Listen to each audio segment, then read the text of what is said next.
तो हेलो बच्चों, कैसे आप सब। चक्रधर कोचिंग क्लास में आप सभी लोगों का स्वागत है। तो आज मैं फिर लेकर आया हूँ एक नया वीडियो, एक नई उम्मीद और एक नया उमंग के साथ। तो चलिए वीडियो में आगे बढ़ते हैं। वीडियो में आगे बढ़ने से पहले सबसे जरूरी बात, वीडियो को लाइक कीजिए और चैनल को सब्सक्राइब कीजिए, जिससे मैं आप लोगों को मोस्ट इम्पोर्टेंट क्वेश्चन आपके लिए लेकर आऊँ। ठीक है बच्चों, तो आप लोग हमारी वीडियो को वॉच कीजिए, अच्छे से देखिए। अब बहुत ही महत्वपूर्ण हिंदी का क्वेश्चन लेकर आया हूँ, जो आपके एग्जाम के लिए, बोर्ड एग्जाम के लिए बहुत महत्वपूर्ण है।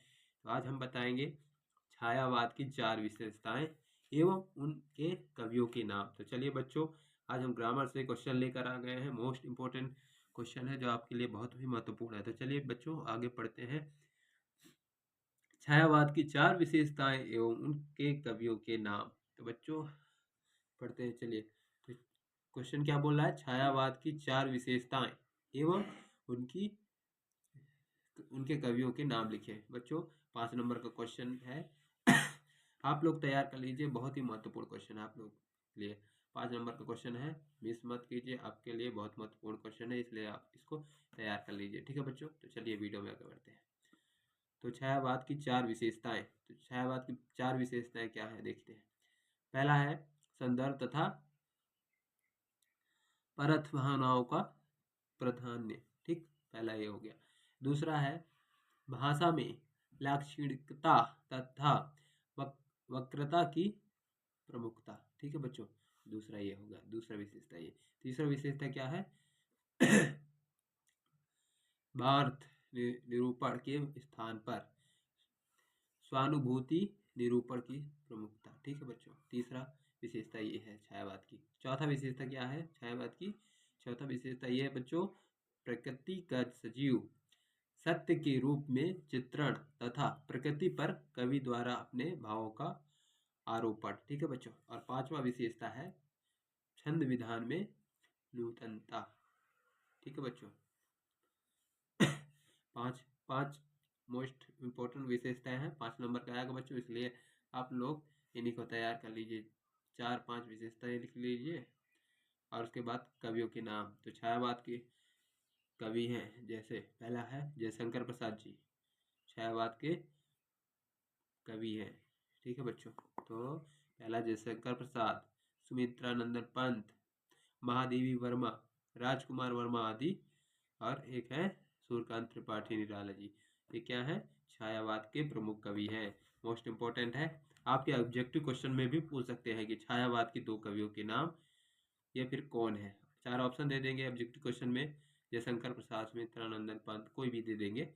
उन्हीं में से 4 ऑप्शन में से आप लोगों को चुनना पड़ेगा। तो आप लोग इन्हीं कवियों के नाम को याद कर लीजिए, जो आपके 2 नंबर में भी आ सकते हैं ऑब्जेक्टिव क्वेश्चन में, इसलिए आप इसको याद कर लीजिए, छायावाद के कवि। तो अगर पेपर में पूछा जाए कि छायावाद के कवियों के नाम लिखिए, तो आप क्या लिखेंगे? तो आप लोग इन्हीं को याद कर लीजिए। पहला है क्या? जयशंकर प्रसाद, दूसरा सुमित्रा नंदन पंत, तीसरा महादेवी वर्मा, और चौथा है राजकुमार वर्मा जी, और पांचवा है सूर्यकांत त्रिपाठी निराला। ये क्या है? छायावाद के प्रमुख कवि है। ठीक है, ठीक है बच्चों, फिर चलते हैं नेक्स्ट क्वेश्चन पे। नेक्स्ट क्वेश्चन है हमारा रहस्यवाद की परिभाषा। अगर आपके एग्जाम में पूछा जाए कि रहस्यवाद की परिभाषा लिखिए, तो आप क्या लिखेंगे बच्चों? आचार्य रामचंद्र शुक्ल के शब्दों में क्या लिखेंगे आप? आचार्य रामचंद्र के शुक्ल के शब्दों में चिंतन के क्षेत्र में जो अद्वैतवाद है, वही भावना के क्षेत्र में रहस्यवाद है। ठीक है बच्चों, अगर आपको बोर्ड एग्जाम में पूछा जाए कि रहस्यवाद की परिभाषा क्या है, तो आप इसको बता सकते हैं। ठीक है बच्चों, आपके लिए बहुत महत्वपूर्ण क्वेश्चन है, 2 नंबर का आ सकता है ये। ठीक है बच्चों, तो रहस्यवाद की परिभाषा लिख दीजिए। अगर आपको पूछता है रहस्यवाद की विशेषता बताइए, तो आप विशेषता लिखिए। ठीक, तो आगे बढ़ते हैं। रहस्यवाद की विशेषताएं। बच्चों, अगर आपके एग्जाम में पूछता है कि रहस्यवादी कविता की विशेषताएं लिखिए, 2 विशेषताएं, 3 विशेषताएं, ठीक, तो अगर 3 नंबर का आता है बच्चों, तो आप क्या लिखेंगे? 3 नंबर का 3 पॉइंट लिख दीजिए, तो आपको 3 नंबर मिल जाएगा। 1 पॉइंट में 1 नंबर, 2 पॉइंट में 2 नंबर, 3 पॉइंट में 3 नंबर। जितना पॉइंट लिखेंगे बच्चों, आपको उतना ही नंबर मिलेगा। ठीक है बच्चों, अगर 3 नंबर का आता है तो 3 पॉइंट लिखिए, अगर 2 नंबर का आता है तो आप लोग 2 पॉइंट में लिखिए। ठीक है बच्चों, तो चलिए वीडियो में आगे बढ़ते हैं। रहस्यवाद की रहस्यवादी कविता की विशेषताएं। तो चलिए, पहला विशेषता क्या है बच्चों? आधुनिक काल में रहस्यवादी कविता का व्यापक स्वच्छंदतावादी काव्य क्षेत्र के अंतर्गत समाविष्ट है। ठीक है बच्चों, पहला विशेषता ये हो गया। दूसरा विशेषता क्या है? दूसरा विशेषता क्या बोलता है? कविता में अप्रस्तुत योजना की नूतनता है। ठीक है बच्चों, दूसरा विशेषता हो गया रहा। फिर तीसरा विशेषता क्या है? रहस्यवादी कविता में बौद्ध दर्शन के अतिरिक्त उपनिषदों का प्रभाव भी परिलक्षित है। ठीक है बच्चों, ये तीसरा विशेषता हो गया। ठीक है बच्चों, अगर 3 नंबर का आता है तो आप लोग 3 विशेषताएं लिख दीजिए आप। ठीक है बच्चों, आपके लिए बहुत महत्वपूर्ण है और 100% श्योर है कि बोर्ड एग्जाम के आपके आएंगे। ठीक है बच्चों, सभी लोग से ध्यान दीजिए और अपने कॉपी में नोट करते जाइए। मैं अपने कॉपी में नोट करके आप लोगों को पढ़ा रहा हूँ। ठीक है बच्चों, ग्रामर का मोस्ट इंपॉर्टेंट क्वेश्चन है आप लोग 10th 12th वाले जरूर ध्यान दें, खास करके आपके लिए बहुत ही महत्वपूर्ण क्वेश्चन है। अब क्या है, चौथा क्वेश्चन क्या हुआ? प्रयोगवादी कविता की 4 विशेषताएं।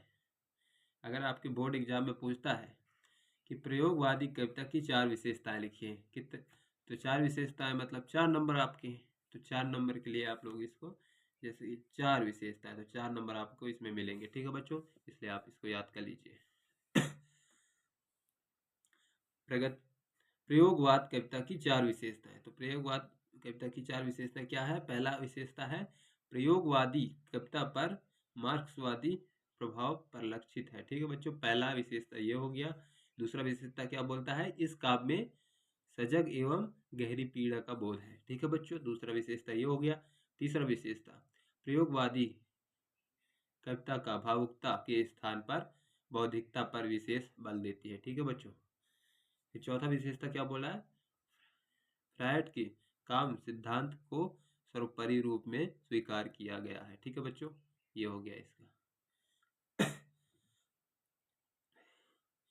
बच्चों, जो भी क्वेश्चन बता रहा हूँ ग्रामर से है और ग्रामर से बहुत ही महत्वपूर्ण क्वेश्चन आते हैं। ये आपके लिए बहुत ही 100% श्योर है, बहुत ही महत्वपूर्ण क्वेश्चन है आप लोगों के लिए बोर्ड एग्जाम के लिए। तो आप लोग बच्चों तैयार कर लीजिए। और भी मोस्ट इंपॉर्टेंट क्वेश्चन आगे बता रहा हूँ बच्चों, जो आपके लिए 100% श्योर है कि आपके बोर्ड एग्जाम में आएंगे ही आएंगे। तो चलिए वीडियो में आगे बढ़ते हैं और नेक्स्ट क्वेश्चन को देखते हैं। ठीक है बच्चों, चलिए तो आगे बच्चों अब पढ़ते हैं प्रगतिवादी कविता की 4 विशेषताएं। अगर बच्चों आपके बोर्ड एग्जाम में फिर से पूछता है कि प्रगतिवादी कविता की 4 विशेषताएं बताइए, तो आप लोग बताएंगे बच्चों 4 विशेषताएं, यही लिख दीजिए आप। ठीक है बच्चों, बहुत ही महत्वपूर्ण क्वेश्चन है, 4 नंबर का है, जो आपके बोर्ड एग्जाम के लिए बहुत महत्वपूर्ण क्वेश्चन है। सभी क्वेश्चन, जितने क्वेश्चन लेकर आ रहा हूँ बोर्ड एग्जाम के लिए 100% श्योर है कि आपके बोर्ड एग्जाम में आएंगे। आप मिस मत कीजिए, आप अपने कॉपी में नोट कर लीजिए, सरल शब्दों में लिख के आपके लिए लेकर आया हूँ बच्चों, तो आप लोग याद कर लीजिए।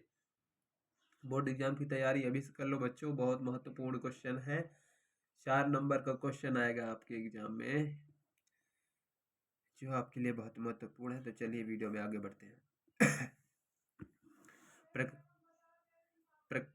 प्रगतिवादी कविता की 4 विशेषताएं। तो पहला विशेषता क्या है बच्चों? प्रगतिवादी कविता में दीनहीन, श्रमिक तथा पद दलित मानव का सजीव चित्रण है। ठीक है बच्चों, फिर दूसरा विशेषता क्या है? मजदूरों को शोषण के प्रति विद्रोह के स्वर, मजदूरों के शोषण के प्रति विद्रोह के स्वर। छोटा छोटा विशेषता है बच्चों, याद कर लीजिए आप। तीसरा विशेषता है प्रगतिवादी काव्य की भाषा जन सामान्य की सरल एवं सामान्य भाषा है। ठीक है बच्चों, तीसरा क्या विशेषता क्या बोलता है? प्रगतिवादी काव्य की भाषा जन सामान्य की सरल एवं सामान्य भाषा बच्चों। ठीक है, चौथा विशेषता क्या है? मार्क्सवादी विचारों का प्रभाव स्पष्ट रूप से परिलक्षित है। ठीक है बच्चों, ये चौथा विशेषता हो गया। बहुत महत्वपूर्ण क्वेश्चन है बच्चों, आप लिखिए, आप अपने कॉपी में नोट कर लीजिए।